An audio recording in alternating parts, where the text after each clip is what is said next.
Hey there, happy Sunday and happy another episode of Another World Audiobooks. So happy to be bringing this to you. This is part 2 of chapter 3. And like I mentioned the last couple times, I am super stoked to get to the point where we don't have to split up chapters into multiple episodes. So if you want to help me do that, just go to anotherworldaudiobooks.com and scroll down there a little bit. It says Become a Citizen. That is how you become a patron of Another World Audiobooks through Patreon and support the show and allow me to be able to bring you full chapters every single episode. And hopefully we're going to get to the point where we're actually bringing you maybe more than one chapter every episode, which I think would be super cool. The first kind of milestone there is get to 12 patrons, so check that out, anotherworldaudiobooks.com, or the link is actually also in the show notes below. Thank you guys for supporting the podcast and everybody who has signed up as patrons. Let's keep it coming, keep it rolling, and we will get to that 12 patron mark so that we can bring you these full chapters. But in the meantime, I think you're really going to enjoy this part 2 of chapter 3. This is, bringing Sherlock Holmes,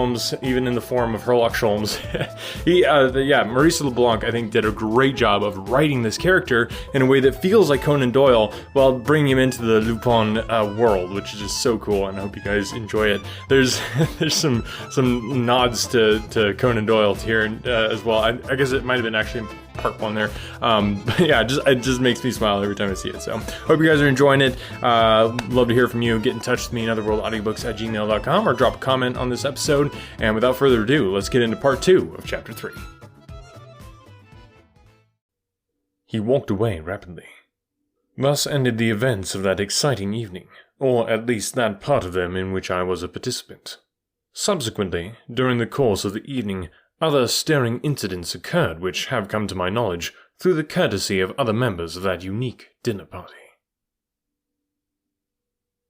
At the very moment in which Lupin left me, Herlock Sholmes rose from the table and looked at his watch.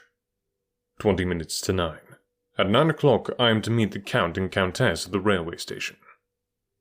"Then we must be off," exclaimed Wilson, between 2 drinks of whiskey. They left the restaurant. "Wilson, don't look behind. We may be followed, and in that case let us act as if we did not care. Wilson, I want your opinion. Why was Lupin in that restaurant?" "To get something to eat," replied Wilson quickly. "Wilson, I must congratulate you on the accuracy of your deduction. I couldn't have done it better myself." Wilson blushed with pleasure, and Sholmes continued. "To get something to eat. Very well, and after that, probably to assure himself whether I am going to the Chateau de Crezon. As announced by Ganimard in his interview, I must go in order not to disappoint him. But in order to gain time on him, I shall not go." "Ah?" said Wilson, nonplussed. "You, my friend, will walk down this street, take a carriage, 2, 3 carriages, return later and get the valise that we left at the station, and make for the Élysée Palace at a gallop. And when I reach the Élysée Palace, engage a room, go to sleep, and await my orders."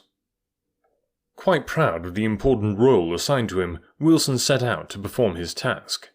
Herlock Sholmes proceeded to the railway station, bought a ticket, and repaired to the Amiens Express in which the Count and Countess de Crezon were already installed. He bowed to them, lighted his pipe, and had a quiet smoke in the corridor. The train started. 10 minutes later, he took a seat beside the Countess, and said to her, "Have you the ring here, madame?" "Yes." "Will you kindly let me see it?" He took it and examined it closely. "Just as I suspected. It is a manufactured diamond." "A manufactured diamond?" "Yes, a new process which consists in submitting diamond dust to a tremendous heat until it melts, and is then molded into a single stone." "But my diamond is genuine." "Yes, your diamond is, but this is not yours." "Where is mine?" "It is held by Arsene Lupin." "And this stone?" "Was substituted for yours, and slipped into Herr Bleichen's tooth powder, where it was afterwards found." "Then you think this is false?" "Absolutely false." The Countess was overwhelmed with surprise and grief, while her husband scrutinized the diamond with an incredulous air. Finally, she stammered, "Is it possible? And why did they not merely steal it and be done with it? And how did they steal it?" "That is exactly what I am going to find out." "At the Chateau de Crezon?" "No, I shall leave the train at Clare and return to Paris. It is there the game between me and Arsene Lupin must be played. In fact, the game has commenced already, and Lupin thinks I am on my way to the chateau. But what does it matter to you, madame? The essential thing is your diamond, is it not? Yes. Well, don't worry. I have just undertaken a much more difficult task than that. You have my promise that I will restore the true diamond to you within 10 days. The train slackened its speed. He put the false diamond in his pocket and opened the door. The Count cried out. "That is the wrong side of the train! You're getting out onto the tracks!" "That is my intention. If Lupin has anyone on my track, he will lose sight of me now. Adieu." An employee protested in vain. After the departure of the train, the Englishman sought the station-master's office. 40 minutes later, he leaped into a train that landed him in Paris shortly before midnight. He ran across the platform, entered the lunchroom, and made his exit at another door, and jumped into a cab. Driver, Rue Clapeyron. Having reached the conclusion that he was not followed, he stopped the carriage at the end of the street, and proceeded to make a careful examination of Monsieur d'Etenon's house, and the 2 adjoining houses. He made measurements of certain distances, and entered the figures in his notebook. Driver, Avenue Henri Martin. At the corner of the avenue and Rue de la Pompe, he dismissed the carriage, walked down the street to number 134, and performed the same operations in front of the house of the late Baron d'Autrec, and the 2 adjoining houses, measuring the width of the respective facades, and calculating the depth of the little gardens that stood in front of them. The avenue was deserted, and very dark under its 4 rows of trees, between which, at considerable intervals, a few gas lamps struggled in vain to light the deep shadows. One of them threw a dim light over a portion of the house, and Sholmes perceived the "To Let" sign posted on the gate, the neglected walks which encircled the small lawn, and the large bare windows of the vacant house. "I suppose," he said to himself, "the house has been unoccupied since the death of the Baron. If I could only get in and view the scene of the murder." No sooner did the idea occur to him than he sought to put it in execution. But how could he manage it? He could not climb over the gate, it was too high. So he took from his pocket an electric lantern and a skeleton key which he always carried. Then, to his great surprise, he discovered that the gate was not locked. In fact, it was open about 3 or 4 inches. He entered the garden and was careful to leave the gate as he had found it, partly open. But he had not taken many steps from the gate when he stopped. He had seen a light pass one of the windows on the 2nd floor. He saw the light pass a 2nd window and a 3rd, but he saw nothing else, except a silhouette outlined on the walls of the rooms. The light descended to the 1st floor, and for a long time wandered from room to room. Who the deuce is walking at 1 o'clock in the morning through the house in which the Baron d'Autrec was killed? Sherlock Holmes asked himself, deeply interested. There was only one way to find out, and that was to enter the house himself. He did not hesitate, but started for the door of the house.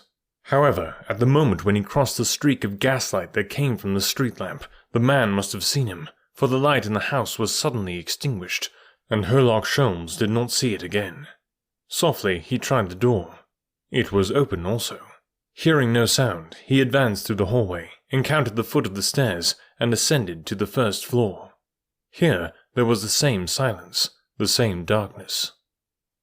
He entered one of the rooms and approached a window through which came a feeble light from the outside. On looking through the window, he saw the man, who had no doubt descended by another stairway and escaped by another door. The man was threading his way through the shrubbery which bordered the wall that separated the 2 gardens. "The deuce!" exclaimed Sholmes. "He is going to escape." He hastened down the stairs and leaped over the steps in his eagerness to cut off the man's retreat, but he did not see anyone, and owing to the darkness it was several seconds before he was able to distinguish a bulky form moving through the shrubbery. This gave the Englishman food for reflection. Why had the man not made his escape, which he could have done so easily? Had he remained in order to watch the movements of the intruder who had disturbed him in his mysterious work? At all events, concluded Sholmes, it is not Lupin. He would be more adroit. It may be one of his men. For several minutes, Herlock Sholmes remained motionless, and his gaze fixed on the adversary who, in his turn, was watching the detective.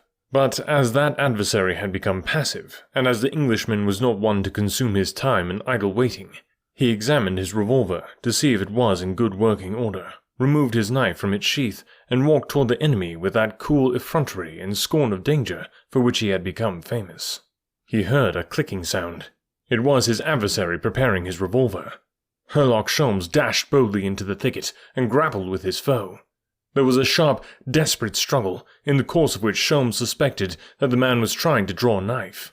But the Englishman, believing his antagonist to be an accomplice of Arsene Lupin, and anxious to win the first trick in the game with that redoubtable foe, fought with unusual strength and determination.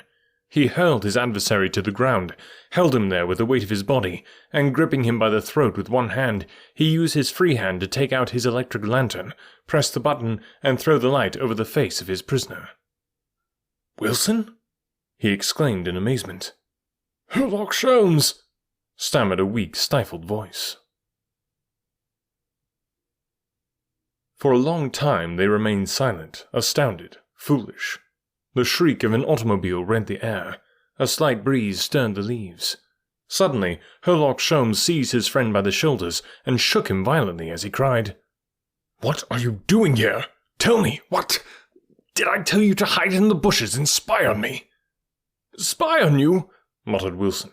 "Why, I didn't know it was you." "But what are you doing here? You ought to be in bed." "I was in bed." "You ought to be asleep." "I was asleep." "Well, what has brought you here?" asked Sholmes. "Your letter." "My letter? I don't understand."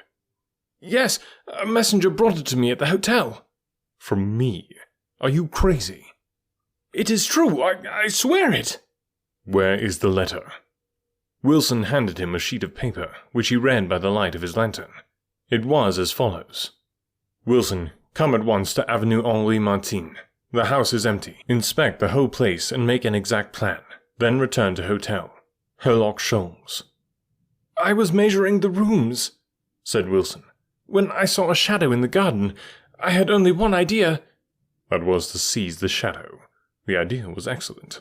But remember this, Wilson. Whenever you receive a letter from me, be sure it is my handwriting, and not a forgery." "Ah!" exclaimed Wilson, as the truth dawned on him. "Then the letter wasn't from you?" "No."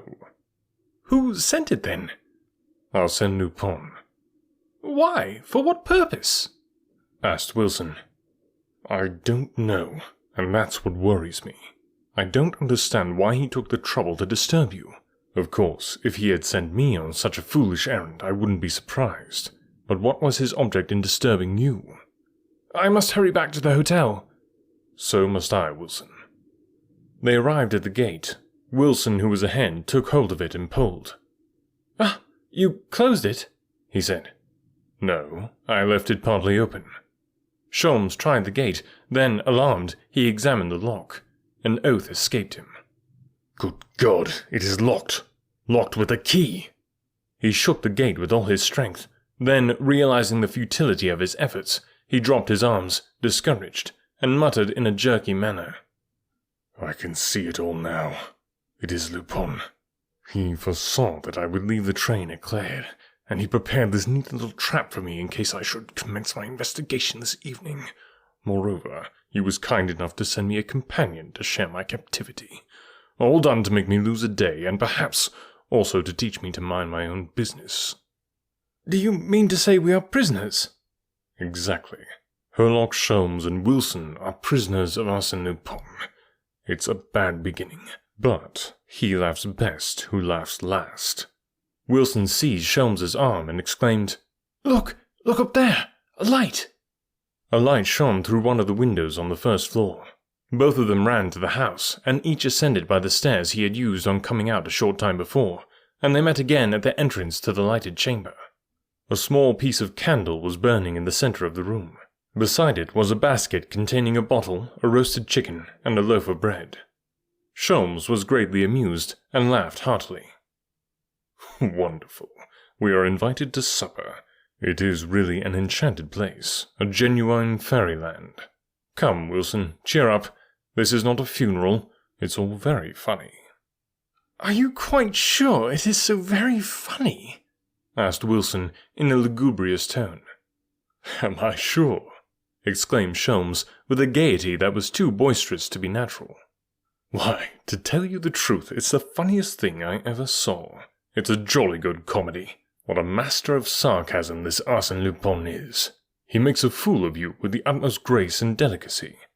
I wouldn't miss this feast for all the money in the Bank of England. Come, Wilson, you grieve me. You should display that nobility of character which rises superior to misfortune." "I don't see that you have any cause for complaint, really, I don't." After a time, by dint of good humor and sarcasm, he managed to restore Wilson to his normal mood and make him swallow a morsel of chicken and a glass of wine. But when the candle went out, and they prepared to spend the night there, with the bare floor for a mattress and the hard wall for a pillow, the harsh and ridiculous side of the situation was impressed upon them. That particular incident will not form a pleasant page in the memoirs of the famous detective. Next morning, Wilson awoke stiff and cold. A slight noise attracted his attention. Herlock Sholmes was kneeling on the floor, critically examining some grains of sand and studying some chalk marks, now almost effaced, which formed certain figures and numbers, which figures he entered into his notebook. Accompanied by Wilson, who was deeply interested in the work, he examined each room and found similar chalk marks in 2 other apartments. He noticed also 2 circles on the oaken panels, an arrow on a wainscot, and 4 figures on 4 steps of the stairs.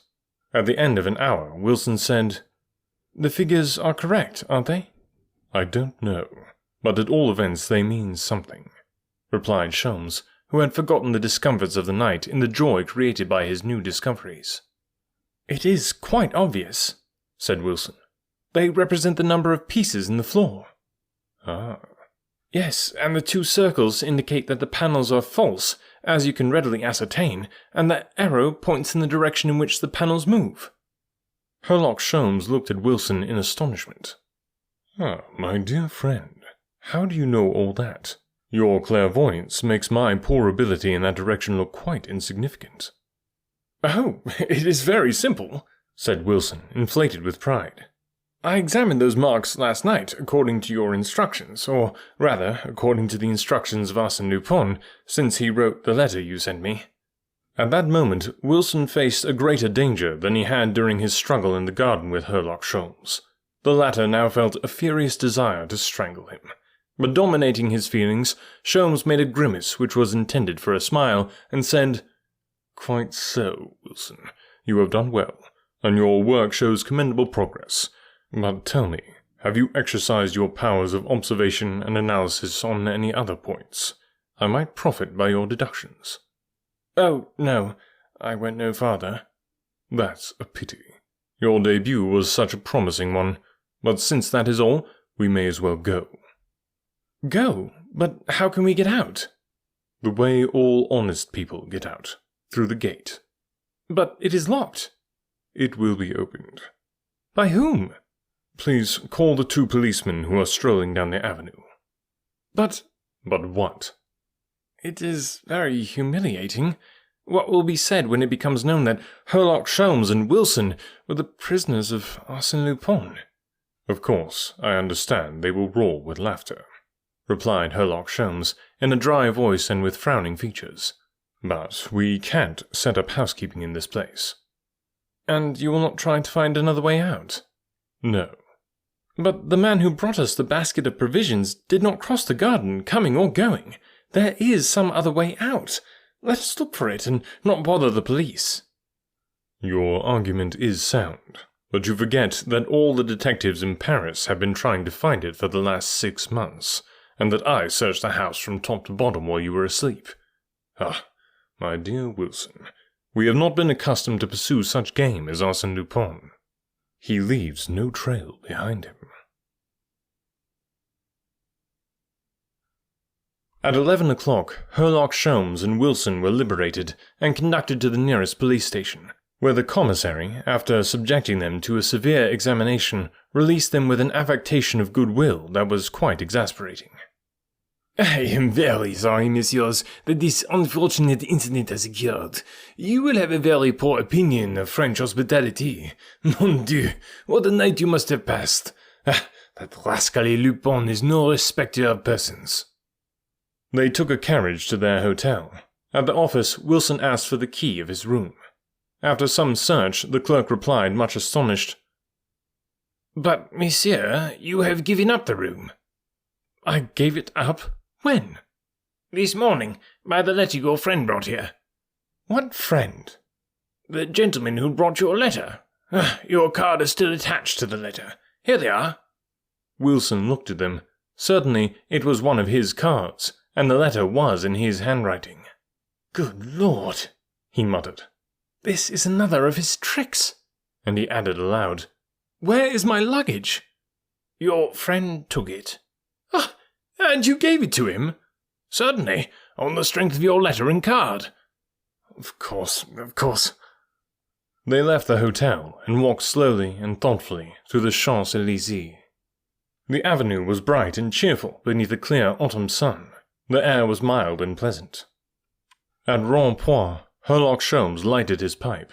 Then Wilson spoke. "I can't understand you, Sholmes. You are so calm and unruffled. They play with you as a cat plays with a mouse, and yet you do not say a word." Sholmes stopped as he replied. "Wilson, I was thinking of your card." "Well?" "The point is this.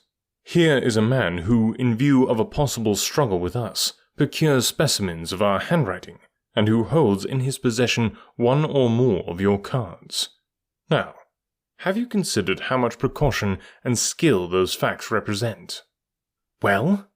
"Well, Wilson, to overcome an enemy so well prepared, and so thoroughly equipped, requires the infinite shrewdness of a Herlock Sholmes. And yet, as you have seen, Wilson, I have lost the first round." At 6 o'clock, the Echo de France published the following article in its evening edition. "This morning, Monsieur Tennant, commissary of the police in the 16th district, released Herlock Sholmes and his friend Wilson, both of whom had been locked in the house of the late Baron d'Autrec, where they spent a very pleasant night, thanks to the thoughtful care and attention of Arsene Lupin. In addition to their other troubles, these gentlemen have been robbed of their valise, and in consequence thereof, they have entered a formal complaint against Arsene Lupin.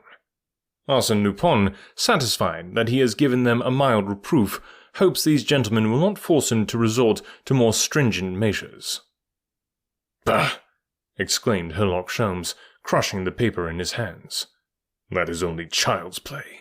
And that is the only criticism I have to make of Arsene Lupin. He plays to the gallery. There is that much of the fakir in him." "Ah, Sholmes, you are a wonderful man. You have such a command over your temper. Nothing even disturbs you." "No, nothing disturbs me," replied Sholmes, in a voice that trembled from rage. "Besides, what's the use of losing my temper? I am quite confident of the final result. I shall have the last word."